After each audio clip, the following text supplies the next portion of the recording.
How to fix camera shutter lag in Huawei Nova 13.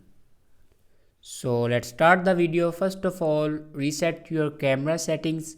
For reset your camera settings, open camera and on top right corner you can see the setting icon. Now click on it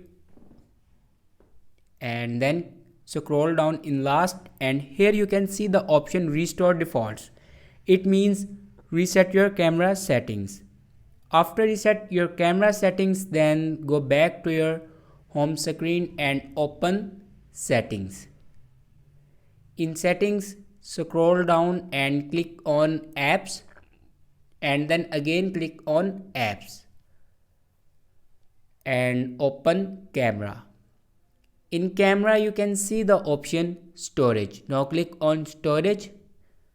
Now here you can clear your camera cache memory. After clear your camera cache memory, then go to the main page of your settings and then scroll down and click on system and updates and then click on software updates. Now here you can check your latest version will be updated or not. If it doesn't update to latest version, then update it to latest version. After that your problem will be fixed. Thanks for watching this video.